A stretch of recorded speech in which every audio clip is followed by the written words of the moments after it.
Welcome to this week's OK at Work with myself, Sarah Sawyer, and my colleague, Russell Berger.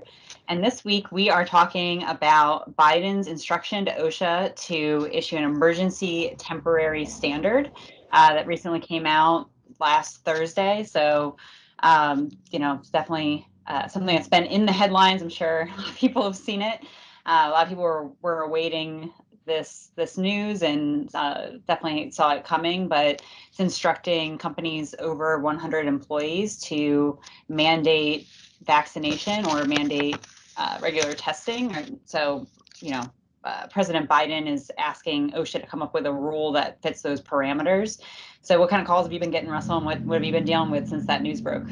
Yeah, well, there's a lot of uncertainty about what this is going to look like and what it'll require employers, particularly those over 100 employees, to do. Like you said, it's the two main facets for private employers are number one, it's either going to be mandatory vaccination or testing, weekly testing, as well as requiring those same employers to provide paid time off for vaccinations and recovering from any health effects related to vaccination. So that's, at least in broad strokes, what this order is going to look like.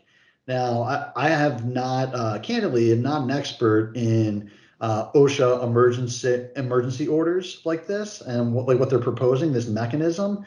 From what I've gathered in a couple days of trying to learn about it, is that they're pretty unlikely to ultimately be enforceable, and they'll be challenged in the courts well before they would actually hit an enforcement date. And at this point, we don't even have one in hand yet, so we don't know exactly what that's going to look like or what that time frame is going to look like.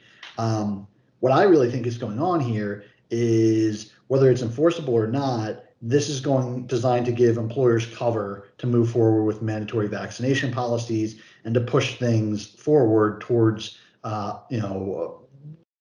employers kind of being the sharp end of the stick in terms of encouraging individuals in this country to get vaccinated. Yeah, I think it's definitely providing employers some cover from a news cycle standpoint. So I know a lot of clients that have been wanting to implement something like this, and they've really been on that edge about, well, do I mandate it? Do I not mandate it? And as there's been more recommendations, and as larger companies have started to enforce mandates and put them in place, I've seen definitely an increase in our clients in kind of the middle market business sector starting to do it as well. But some of them have really, as we've discussed on OK at Work, have had a lot of concerns around employees quitting and different issues. And so, how employees are going to take it, how they're going to feel about the employer as they implement these policies. And so as there's becoming a more and more of an appetite for it, and now this all the way from the president, this guidance and this mandate coming out, that's really provided them some cover. And I know some clients that even though we don't have the OSHA stuff in hand, that they've been moving forward anyway and starting to implement mandating vaccination policies. Well, and I think that's really the purpose. And to me, this is somewhat reminiscent of back in 2016, where a little bit different, the minimum salary to be exempt under the FLSA, there was a DOL regulation that was going to raise that substantially. And there was an injunction entered like a week before that was going to go into effect. However, a whole bunch of businesses started to comply with it, changed their policies, went through the whole process of moving forward with compliance, before that injunction hit. And a lot of those companies never walked anything back just because the law ended up not coming into place. I think that's something akin to what we're going to see here, where employers that want to do this have a little bit of cover. Employers that maybe don't want to do this still feel like they need to start moving forward and ramping up some kind of policy to put in place. And as a result, whether this ever becomes an in effect law or not, I think we're going to see more vaccination policies as a result. Particularly when you couple that with the fact that we haven't seen or really even heard anecdotally the stories of mass resignations because of vaccine mandates. That really hasn't been a huge issue. So one of those fears that employers have had all along seems to not be coming to fruition. And frankly, if the president is saying, this is going to be a nationwide thing that we're going to mandate vaccines, it's not going to give you another employer to go to. So I think, it probably helps in that respect as well. Yeah, one thing that I've been looking at as well is just these larger companies. Like I know Delta's been in the news a lot lately as far as some really tough policies that they have been imposing on their employees. And you know, some of these really large companies have been kind of the first companies to be out there mandating vaccines and encouraging it and putting these things in place. And I know Delta is saying they're putting people who have religious exemptions on unpaid leave. I've got a lot of clients that ask me questions. Well, these big companies are doing these things. Can I do the same or should I? And kind of looking at them.